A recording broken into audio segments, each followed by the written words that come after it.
What's good, y'all? I'm trying to get out of my driveway, well, out of my neighborhood. And it was somebody coming up behind me.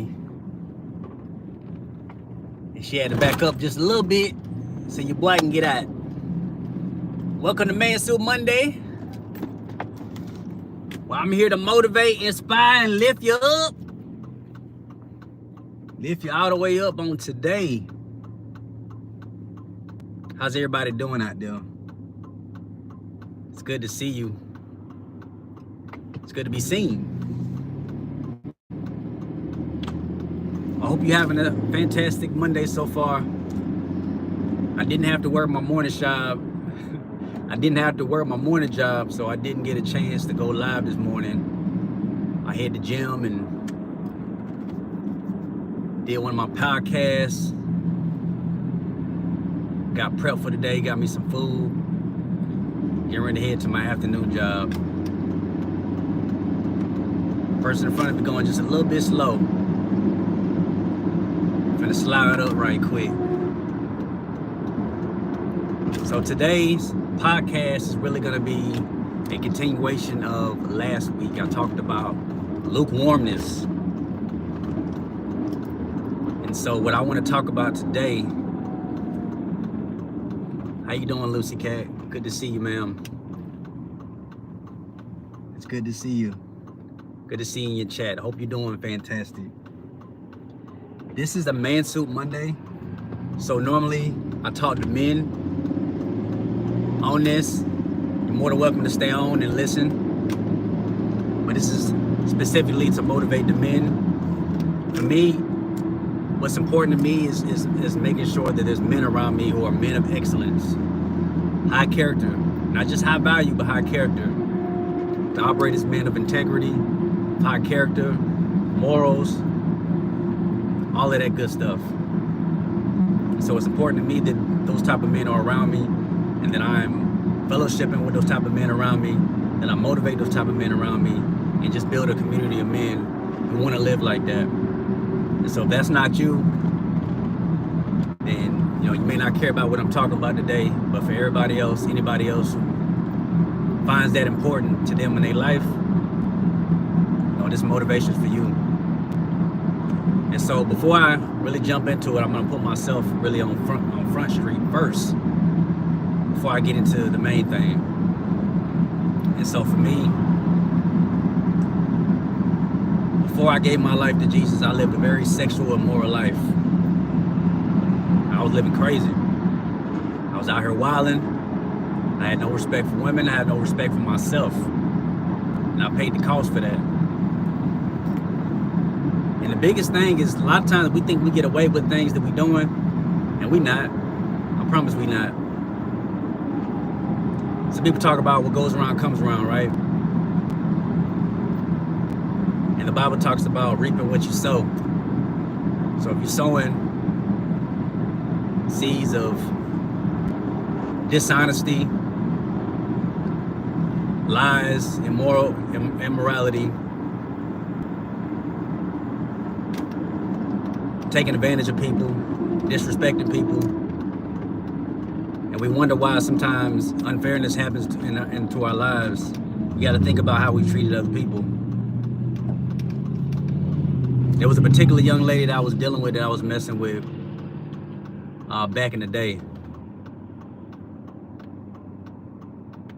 And I met her at a club, and somehow I convinced her to come back to the crib, not that same night, but probably about a week later.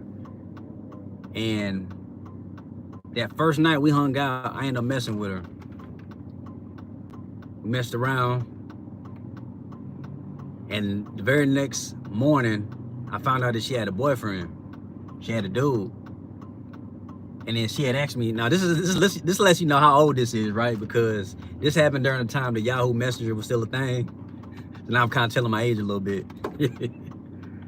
So she got on the Yahoo Messenger and she was messaging her dude, talking about how she missed him and blah, blah, blah, blah. And he's saying the same thing back. I can't wait to see you.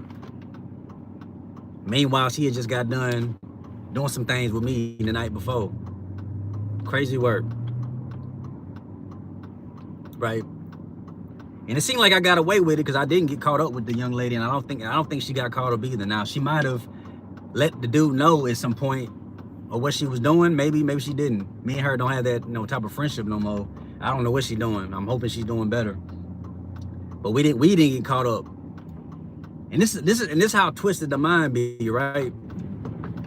One of her homegirls had passed away, and we ended up going to a funeral, right? I got invited to the funeral of the homegirl because I knew her from back in the Gap. And so she was living, this young lady that I was dealing with was living out of state. And so she flew out of state back to Texas where we was living at the time to attend this funeral. And after the funeral was done, and then she really wanted just comfort, and she wanted to hang out with me because of our history, and I guess she thought I was cool. And here I am trying to mess with her again. This woman's grieving from one of her good friends just passing away, and I'm out here trying to smash. Crazy work. Just to let you know how twisted the mind is. Now, let's fast forward to my future, right? I was in a relationship with this young lady, and we had broke up. And in the midst of that breaking up and stuff like that, there was a gentleman that had an opportunity to get with her, and so she was talking to him and stuff like that, like out in public, and I noticed it, you know what I'm saying? And I was ready to jump, but I had so much going on at that time. I was so broken, I was so messed up, and I didn't have no good reaction. As a matter of fact, I didn't react at all. I just walked off. And I know a lot of dudes probably would have just jumped at it. But the crazy part is me and her weren't technically in a relationship at the particular time. So even if I did jump out and got froggy with it, like I was technically in the wrong, right? Because we're together, but we were still dealing with each other. It became a situation. It was crazy work. But all that just to say that when I talk about reaping what you sow, you know what I'm saying? There was another gentleman that had an opportunity to mess with the lady that I had fell in love with. And so we think that we get away with how we act and how we moving around and how we dealing with these women. We not. And so I had to make a choice. I said, I gotta make a choice. I gotta stop what I'm doing. Because the type of hurt and pain that comes from your lady, seeing your lady messing with another guy in front of your face, it's only you care about it. When you love her, it's like that mug hurt. You feel me? That mug hurt when you really love her. If you don't care about the girl, it ain't gonna matter. But when you love her, it's gonna hurt. And so when I felt that type of pain, I said, I don't wish that kind of pain on nobody, whether they deserve it or not. And I said, I gotta change my life, and I can't be living like that. So I had to stop. I had to stop acting like that. I had to stop living like that. And so I said all this to say this, and this is the part that I really want to talk about. I wanted to put myself on Front Street first. Now it's time to get what I want to talk about. It took some time to get right because I wanted to be pure. And I said I want to make sure that I'm living right, living for Christ right, and I want to make sure I do this thing right because I want to live for the Lord. I don't want to live in sexual immorality, because sexual immorality, you will not enter the kingdom of heaven. That's what the word says. It's in Ephesians. I believe that's in Ephesians. And so for men who claim the lifestyle of Christianity, we gotta stop playing with these women, man. If you do not intend to wife this woman, and you just enjoy the fact that a lot of women are coming after you, they like you, maybe they like what you do, they like the way you talk, they like how you dress. You might be a musician in the church, you might sing in the church, you might have all these different what's considered sexy gifts and talents that'll draw women. And then we out here lying to these women, and then sometimes lying on God and saying that God said that you my wife when he never said that. Living in lukewarmness, because I was the same. So that's why I want to talk about it, because I was out here doing the same thing. I was living crazy. So men, we got to step it up. Stop lying to these women. Stop breaking these women's heart. Stop playing with the hearts of these women. It don't matter how savage they are. You're only responsible for what you do and what you say. You can't control how a woman acts or how she deals. If she wants to be savage, that's between her and the Lord. But you gotta be right. You gotta act right. And so it's time to break the cycle, fellas. Break the cycle.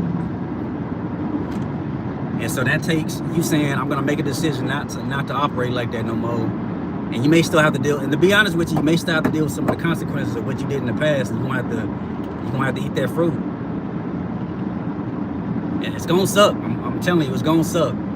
But if you just stay on the path and say, I'm refusing to be like that no more, then on the other side, you'll have peace. And so I have so much peace more on this side that I've stopped doing that. And I don't bring those kind of women around me.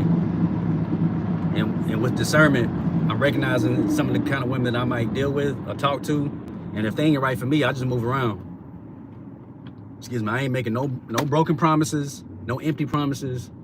I ain't doing none of that. And so if you're a man and you call yourself a Christian, and like I said, if you're not a Christian, then this don't apply to you. You're not gonna care about what I'm talking about. If you're a man that claims to be a Christian man, we gotta operate right. Because the enemy's watching and the Lord is watching. And the enemy knows your secrets. He knows what you're weak against. He knows the type of women that you like, and he gonna send those kind of women.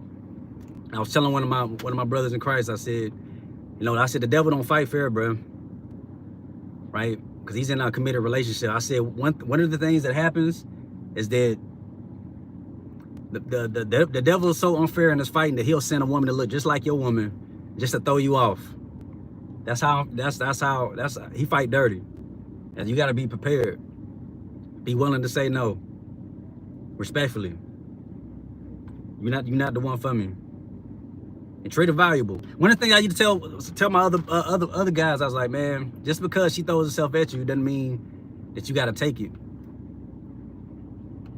And I get it. Our flesh is weak, right? So we like beauty. I get it. We like beauty. We like a woman with a fatty.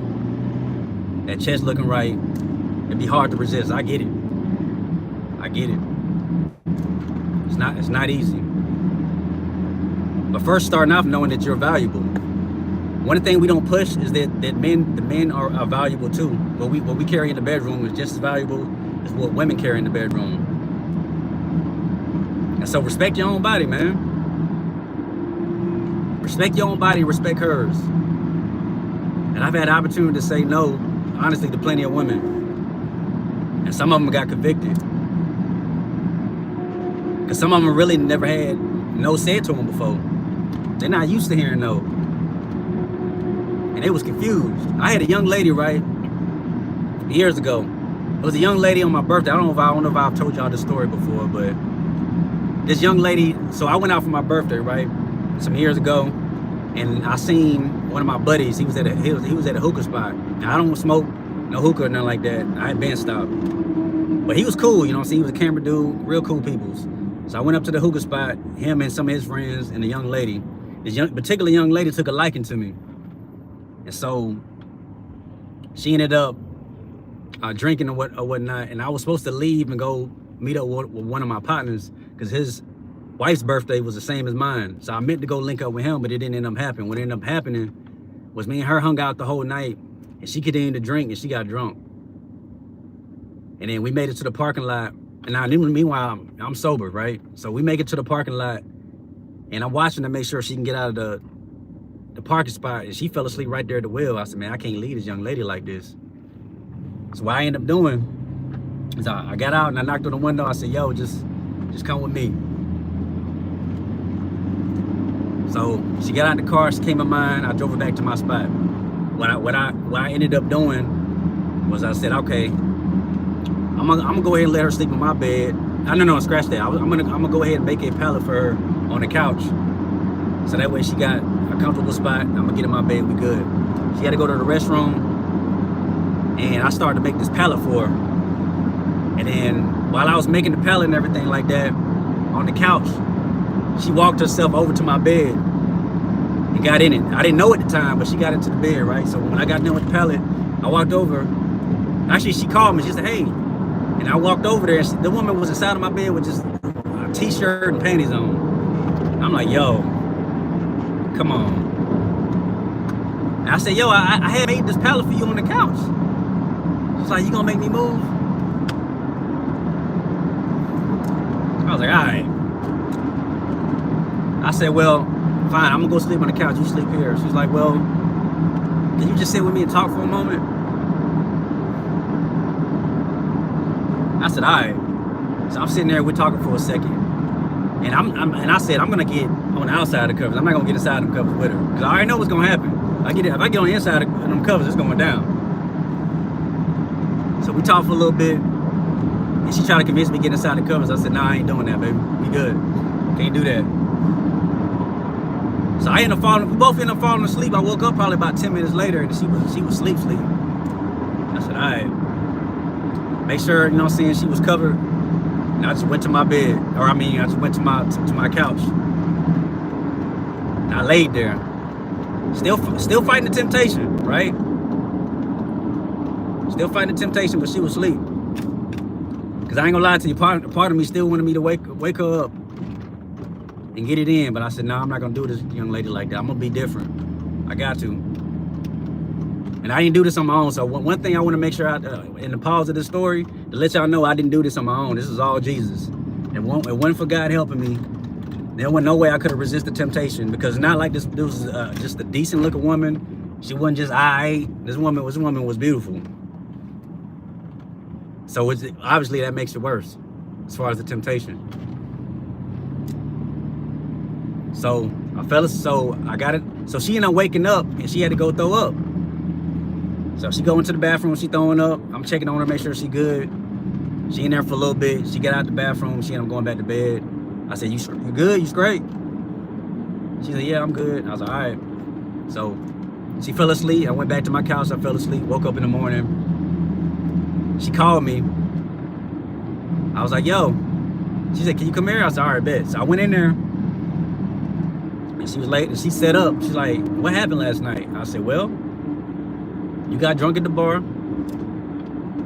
And you couldn't drive, so I took you back to the house and let you sleep it off, because I didn't want you to just stay there at the wheel like that. She's like, well, did anything happen last night? I said, no. I said, are you good? Are you hungry? She's like, I could use some soup or something. I said, all right. Now, meanwhile, I didn't know this woman. This is the crazy part. I didn't know this woman.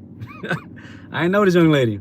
So I went to the Walmart down the street and I bought her some soup or whatever, brought it back to the crib, made the soup for her, let her eat, drink some ginger ale, and make sure she was good. After she was done, I said, all right, I'm gonna drive you back to your car. So she got dressed, and I drove her back to the car. And then on the way back to her car, she was like, well, you wanna get some breakfast or something? I said, no, I got plans. I'll take you back to this car and you good. Took her back to the car. I said, all right, you know what I'm saying? You be safe. You drive back safe. The crazy part is the very next time I seen her, I probably seen her maybe 2 or 3 weeks later, and the woman was convicted. She was embarrassed. The woman was embarrassed because she expected me to do what every other man would have did, would have just took advantage and smashed. But I can't live like that. Somebody gotta live right. I didn't want to be that dude. So she was embarrassed that I didn't hit it, but I had to respect her body, and I wanted to respect my own, and respect the covenant I made with Jesus. So all I had to say that if I can do it, you can do it. But it's gonna take Jesus in order to help you out, because you can't do it on your own. Your flesh is burning and gonna be ready to get it. So men of God, we gotta get right. And if you have messed up, you just gotta repent and give it to Jesus. Ask him to help you humbly. He'll get you right for the right, because he loves you that much. That's why he died for you. He knew you was gonna mess up. He knew you were gonna make a mistake. And he also made the way out.